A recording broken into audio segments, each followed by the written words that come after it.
I'd ultimately made my gold-digging date pay for every single penny of my revenge. And it all started with a whispered conversation I was never supposed to hear. For context, my family is in a very fortunate position financially. You could describe my upbringing as upper middle class. This story takes place a few years ago when I was at university.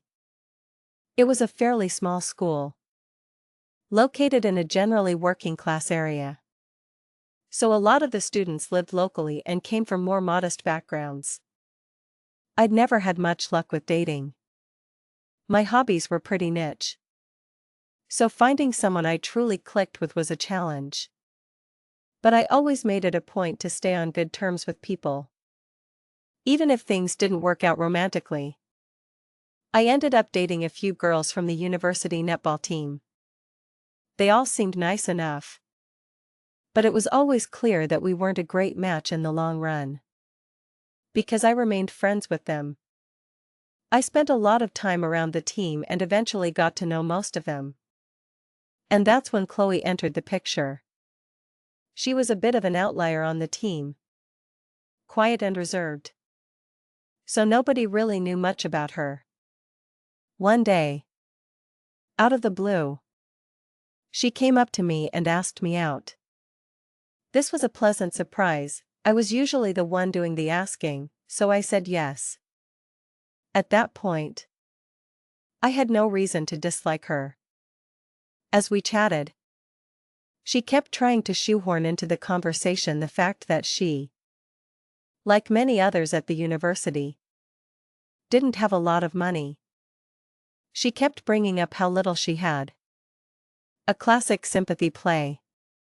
At the time, I brushed it off.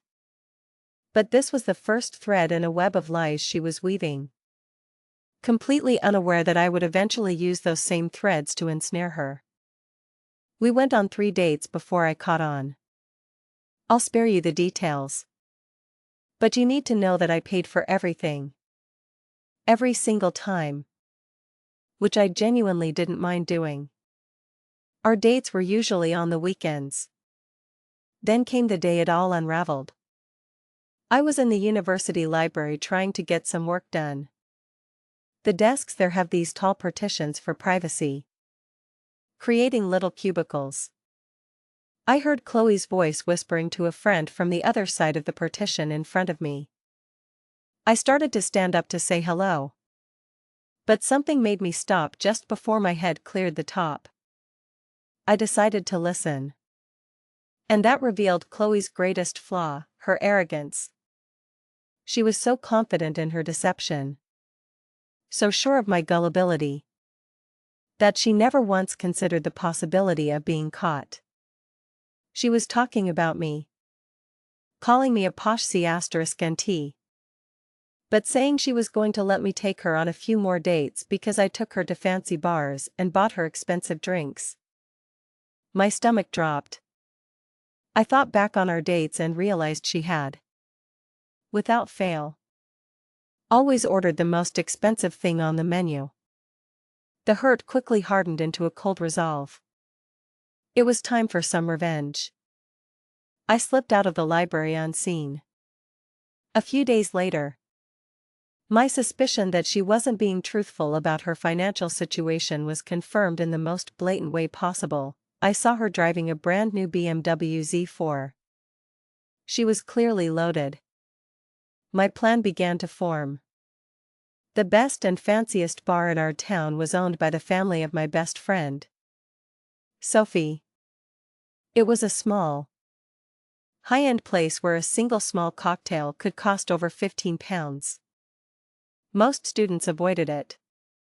So an invitation there for a date meant it was a very special occasion. I told Sophie everything. And she was immediately in on my plan, promising to have my back if anything went wrong.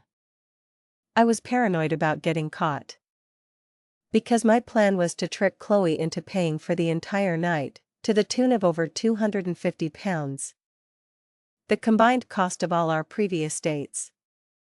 To cover my tracks, I needed an alibi.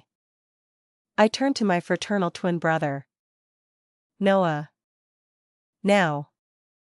I know what you might be thinking, a twin brother who happens to look just like me. It sounds almost too convenient.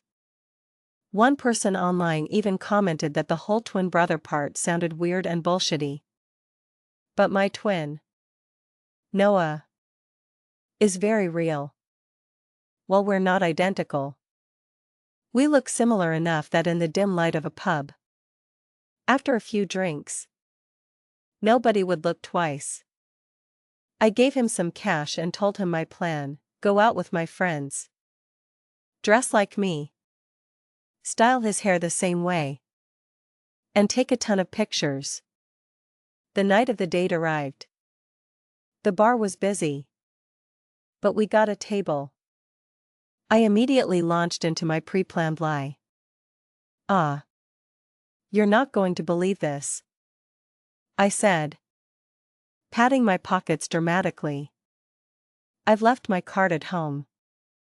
If you don't mind getting this round, I'll transfer you the money the second I get home." She agreed without hesitation. I had actually done this for real on our second date and paid her back instantly. So she knew I was good for it. "You save the table," I said with a smile. "I'll go order." I walked up to the bar where Sophie was working, pretending not to know me as we'd agreed. I ordered round after round of the priciest drinks and the biggest, most elaborate tapas played on the menu. Chloe seemed to be in a state of disbelief at my generosity, gushing about how it was one of the best dates of her life.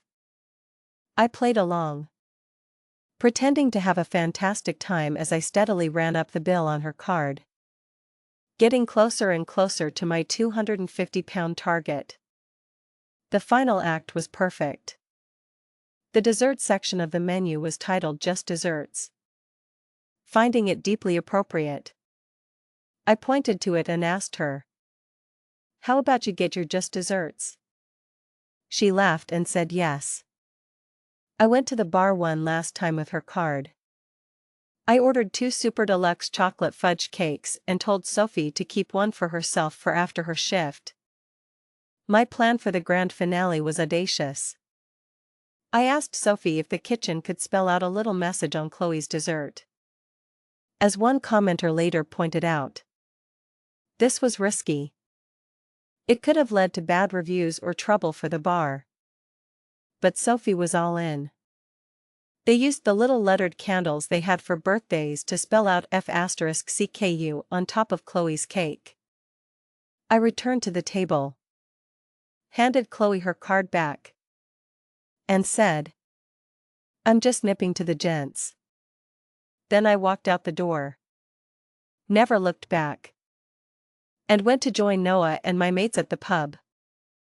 A few days later, Chloe confronted me in front of the entire netball team. She was furious. I just acted confused. "What are you talking about?" I asked innocently. "I was out with my friends that night." When she started to argue, I pulled out my phone and showed her the selfies Noah had taken with my friends. The entire team took my side.